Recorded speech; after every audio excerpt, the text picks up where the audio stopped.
The Holy Gospel according to Mark, the 16th chapter. When the Sabbath was over, Mary Magdalene and Mary, the mother of James, and Salome brought spices so that they might go and anoint Jesus' body. And very early on the first day of the week, when the sun had risen, they went to the tomb. They had been saying to one another, "Who will roll away the stone for us from the entrance to the tomb?" When they looked up, they saw that the stone, which was very large, had already been rolled back. As they entered the tomb, they saw a young man dressed in a white robe sitting on the right side, and they were alarmed. But he said to them, "Do not be alarmed. You are looking for Jesus of Nazareth, who was crucified. He has been raised. He is not here. Look, there is the place they laid him. But go, tell his disciples and Peter that he is going ahead of you to Galilee. There you will see him, just as he told you." So they went out and fled from the tomb, for terror and amazement had seized them. And they said nothing to anyone, for they were afraid. The Gospel of the Lord. Praise to you, O Christ.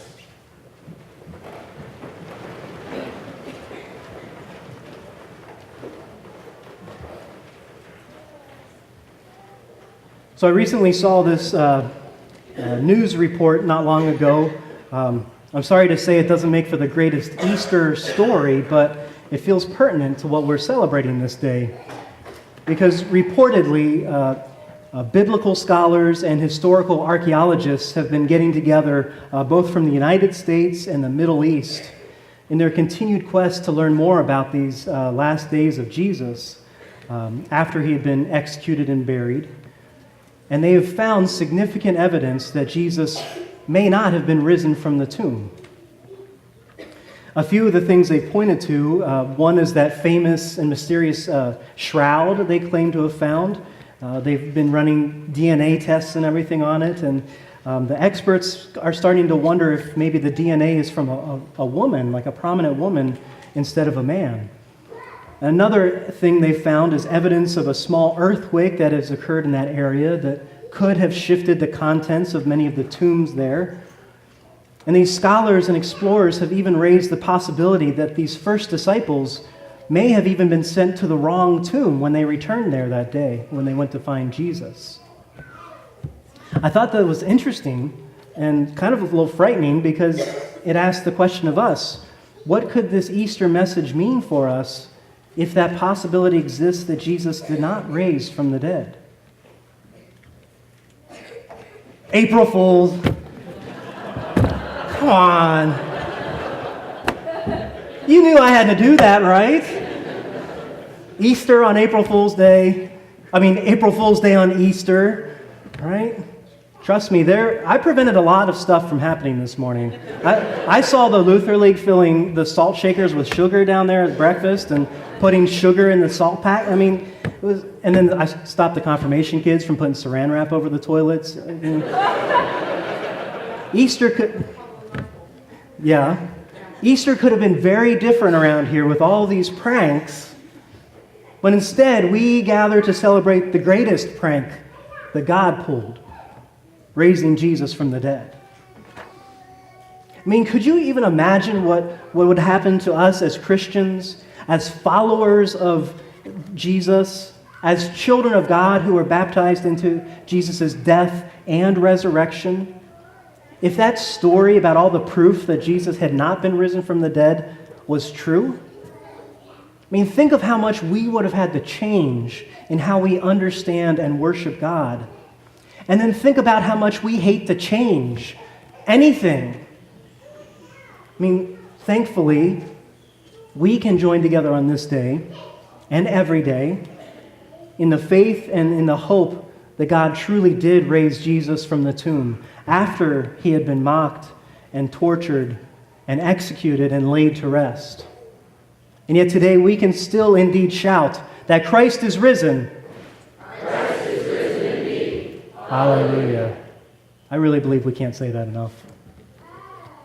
Knowing that good news Hopefully we can be like those first disciples and those first witnesses we just heard about, who saw the empty tomb and were so excited that they ran from the tomb and started telling everyone that they encountered along the way about what they had and what they had not seen in that tomb. Okay, April Fools again. They didn't actually do that. They didn't go tell anyone. I mean, this is exactly how the gospel ends.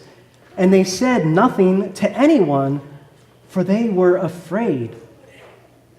I mean, there are other possible endings to this Gospel of Mark, but today we end with fear. They were afraid. And I think we need to ask, afraid of what? This news of that empty tomb, seeing that with your own eyes, had to have been overwhelming. Those women who were still doing the work for Jesus, who were still caring for their Lord and their teacher even after his death, were witnesses to an incredible and unbelievable sight. A stone so large that their entire trip consisted of discussing how they might even manage to move it was already rolled to the side. And instead of seeing the dead body as they expected, they encountered an empty space where Jesus had been laid, and next to that space, a messenger from God, telling them that Jesus had been raised.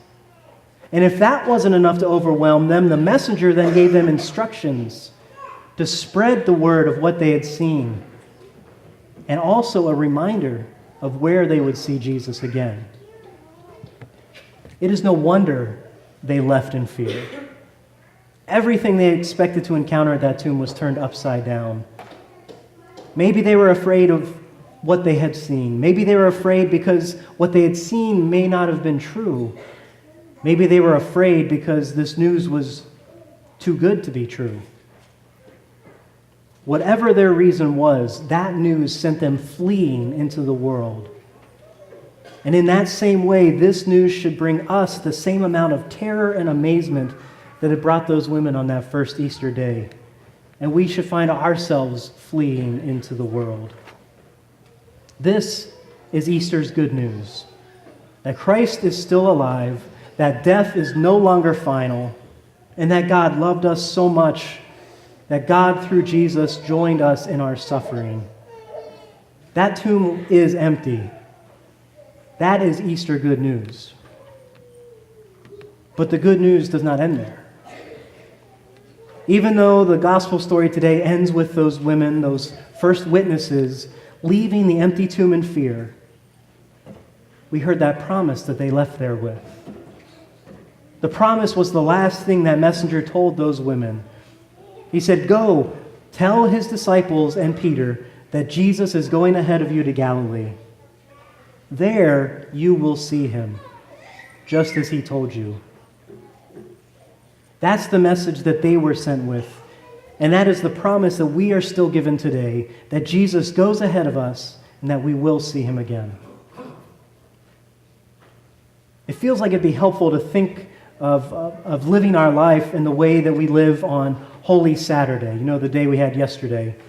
The Saturday in Holy Week falls in between Good Friday and Easter Sunday, obviously. But what do those 2 days represent? Good Friday is the day that Jesus suffered and died, and Easter Sunday is the day we celebrate his resurrection and new life.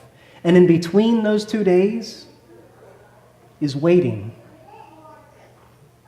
We have the privilege of living our lives knowing that Jesus has died for us, and knowing that Jesus shows up in and is aware of our suffering. And we have the privilege of knowing that something more is to come, resurrection and new life. So what would it be like to live in between those ideas?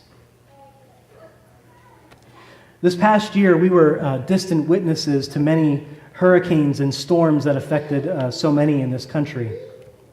And there's a story that I heard, this isn't full, and I think I heard this, that when Tropical Storm Harvey hit Houston, there was a bakery there in Houston where 4 employees who were there were trapped in the bakery for 2 days as the storm was raging.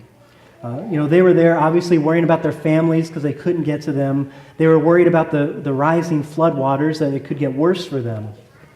But yet, 2 days later, when the owner of the bakery finally was able to make it there and rescue those employees, he found that those 4 employees spent those 2 days baking 4,000 fresh items that they then donated to rescue workers and emergency shelters. No, not knowing what was to come for them, they continued to live their lives in the hope of something grand ahead of them. Friends, knowing this good news from Jesus, having the promise of what is to come, we are called to live in that hope. We are called to set aside our worries and our fears. We are called to celebrate what God has done for us. No fooling on that one. Because, indeed, Christ is risen. Christ is risen indeed. Hallelujah. Blessings to you all this Easter. Amen.